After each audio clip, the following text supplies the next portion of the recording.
Et on se retrouve aujourd'hui pour une nouvelle vidéo. On se retrouve pour une vidéo sur l'effet chrome. On va voir ensemble ici quelques erreurs. Je ne les ai pas encore répertoriées, je vous mettrai dans le titre probablement. On commence par l'erreur numéro 1 qui est le fait d'avoir une construction, une préparation de base qui n'est pas top.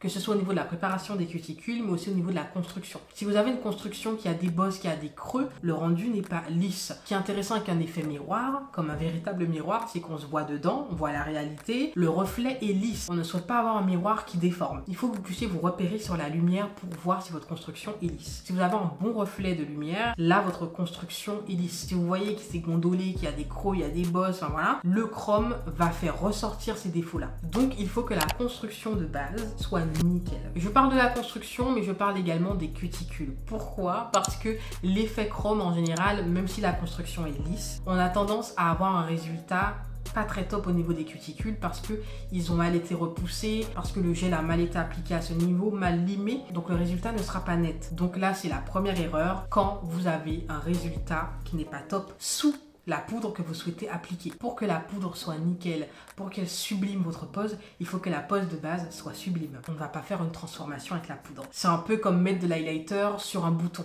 Voilà. Deuxième erreur, appliquez votre poudre sur une finition qui n'est pas quick finish.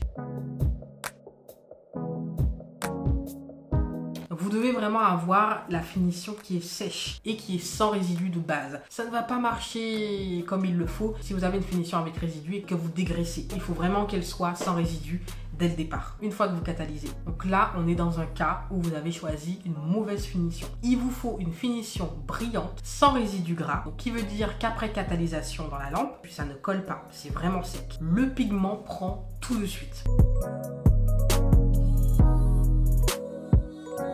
Par contre, ça c'est très intéressant puisqu'on ne peut pas tout prévoir.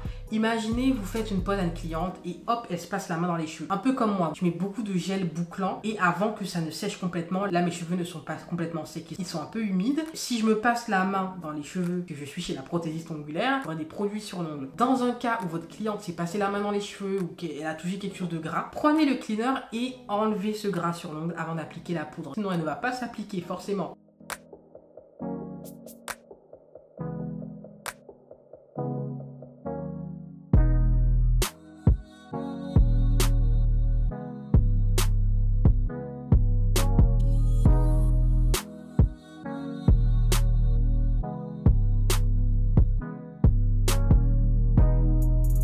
Pour ma part, je vous conseille vivement d'appliquer au doigt. Il me semble que je l'ai capturé dans la vidéo. J'ai comparé quand je le fais avec un applicateur à maquillage et mon doigt. Rien à voir. Avec le doigt, vous mettez la bonne pression et c'est hyper homogène. Je dis le doigt, mais vous voyez, dans mon cas, j'utilise un gant. D'ailleurs, c'est l'une des raisons pour lesquelles j'utilise des gants. On me demande souvent si c'est pour l'hygiène. C'est un plus, mais c'est surtout pour ne pas me salir les mains quand je mets des pigments, quand je sais que je vais faire des nail art. J'aime bien venir essuyer le pinceau sur le côté de la main. Des fois aussi, c'est pour cacher la misère quand je n'ai pas les ongles faits. Avec le gant, ça fonctionne très bien, vous l'avez vu. Si vous choisissez un mauvais applicateur, vous avez des pinceaux comme ça. Lui, je l'utilise beaucoup pour placer des flakes. Mais je n'aime pas ces applicateurs-là pour les poudres. Vraiment, les poudres chrome, il faut une pression sur l'ongle pour bien faire le pigment rentrer dans la finition. Vous allez voir la différence. Prenez un peu de poudre et frôlez juste, vous allez voir que ça ne va pas vraiment appliquer le pigment. Par contre, vous prenez de la poudre et vous mettez une pression sur l'ongle et vous frottez, frottez, frottez. Là, ça va bien prendre dans la finition. L'application dépend de vous également. Je vous conseille la meilleure façon d'appliquer les pigments selon moi. Mais bien sûr, ça dépend de vous. Vous savez, c'est un peu comme le fond de teint. En majorité, il y en a qui vont vous dire qu'elles préfèrent l'appliquer avec une éponge. Il y en a d'autres qui vont vous dire « Ah non, non, non, moi c'est au doigt ». Il y en a d'autres, elles vont vous dire « C'est avec le pinceau ». Il n'y a pas forcément une meilleure façon universelle, mais une meilleure façon selon vous. Donc n'hésitez pas à tester. Moi, ma meilleure façon selon moi, c'est le doigt. Le doigt. Et ensuite, l'applicateur à l'éponge. Vous pouvez également le faire avec une éponge à dégrader. Sachez utiliser le bon applicateur, mais sachez également appliquer la poudre. Par exemple, si vous utilisez l'applicateur en mousse de maquillage, vous savez, il y a une partie en métal. Cette partie-là, ça m'est déjà arrivé à mes débuts, elle peut accidentellement rayer la poudre chrome que vous venez d'appliquer. Et quand vous rayez, vous pouvez difficilement remettre là où il n'y en a plus. Donc oui, cet applicateur-là est bien, mais sachez bien appliquer avec. Faites attention à ne pas faire de rayures quand vous appliquez la poudre. Pour les éponges et pour le doigt, on peut difficilement faire des rayures, mais faites attention quand même.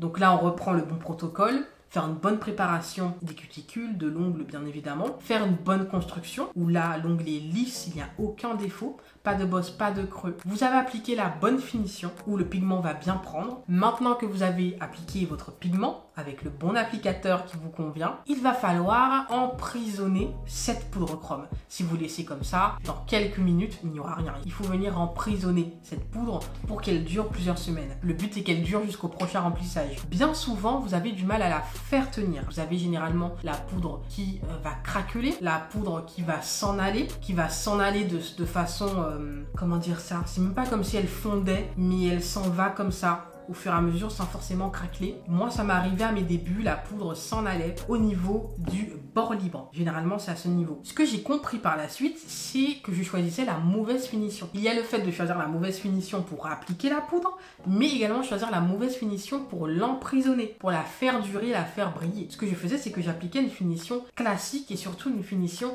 gel. Donc une finition qui est rigide, qui peut facilement craqueler sur la poudre. Le must du must, c'est la rubber top. Vous savez à quel point je vous parle de la rubber base, notamment pour les renforcements, mais également pour les poses américaines. La rubber top, c'est pareil. Je n'ai pas connu ces produits-là en débutant. Et vraiment, si vous débutez, investissez dedans. Pour les incrustations, je l'utilise beaucoup pour ça, et également pour les poudres chrome. La rubber top, c'est une finition épaisse, rubber, donc caoutchouteuse. Elle est souple, donc pas de risque que ça craque, et en plus elle est épaisse, donc là vous aurez une bonne couche, sans abuser bien évidemment, mais vous aurez une couche épaisse sur votre poudre, sur votre effet. Et là vous savez que ça va tenir, vous n'aurez pas une simple finition toute fine, où là vous savez qu'à peine un coup sur l'ongle, ça va sauter. Là vous aurez quelque chose de flexible déjà d'une part, mais en plus d'épais, de consistant. Je vous conseille la rubber top de Candy Coat. C'est une marque américaine. Alors c'est ce qui est trop dommage, c'est que moi en général j'ai des coups de cœur pour des marques qui ne sont pas françaises. Mais Candy Coat, il me semble bien qu'il n'y a pas de revendeur en France, c'est trop dommage. La fois où j'ai commandé, je n'ai pas eu de frais de douane. Et vous avez la rubber top de Victoria Vilna que je prends sur Framneys. Donc bien sûr, avant de passer à l'étape de l'emprisonnement, vous allez retirer les restes de pigment. Ce qui vient gâcher le rendu chrome, c'est le fait qu'on a des grains de poussière, de pigment sur l'ongle. Donc dépoussiérez bien avant de passer à l'application de la finition. Et enfin, en dernier, on a le fait d'appliquer la finition donc au-dessus de la poudre en touchant les cuticules. Ça vient tout gâcher. En fait, vraiment, vous voyez l'exemple que je vous ai donné pour l'highlighter avec les boutons, c'est pareil. Je trouve que le chrome, avec une couleur de base, ça se verrait que vous avez touché les peaux avec la finition, mais le chrome, c'est démultiplié. On voit encore plus les défauts. Ce qui peut être embêtant avec la rubber top, c'est que comme elle est épaisse, vous pouvez trop en mettre et ça peut couler dans les peaux. Mais à contrario, si vous gérez bien et que vous prenez le temps qu'il faut, que vous avez la bonne stratégie, la bonne façon d'appliquer, ça ne va pas couler. Vous allez bien appliquer partout. Vous allez prendre ce temps d'appliquer correctement. Quand on dit que ça ne coule pas, c'est que pour un temps de travail normal, on dit que ça ne coule pas. Par contre, si vous appliquez une tonne de matière sur l'ongle, que vous prenez 2 minutes pour appliquer la finition, ça va finir par couler. Voici pour cette vidéo, je pense vous avoir tout dit. Pour appliquer vos poudres chrome correctement, il faut vraiment un bon procédé, que vous puissiez l'appliquer sur une bonne construction. Donc là, je vous ai parlé dans un cas où vous appliquez vos poudres chrome sur du gel. Si vous l'appliquez sur du semi-permanent, je vous conseille en renforcement. Appliquez une rubber base avant, mais toujours en renforcement avec quelque chose qui vient donner de la solidité et qui vient aussi donner une surface lisse. Si par exemple vous souhaitez faire un renfort sur ongles naturels et que vous avez les ongles qui sont abîmés par une ancienne pose et qui ont des zones creuses, il va falloir venir combler tout ça avec la rubber base et donc faire une construction. Mais je vous conseille les chromes sur construction et pas sur ongles naturels comme ça sans renfort. Ça ne va pas tenir très longtemps. N'hésitez pas si vous avez des questions en commentaire, ce sera un plaisir de vous répondre. De liker si cette vidéo vous a aidé, si elle vous a plu. N'hésitez pas à me rejoindre sur Instagram, c'est mjganounaze. À vous abonner sur la chaîne YouTube, à activer la cloche de notification pour ne rien manquer. On se dit à la prochaine vidéo. Bye bye.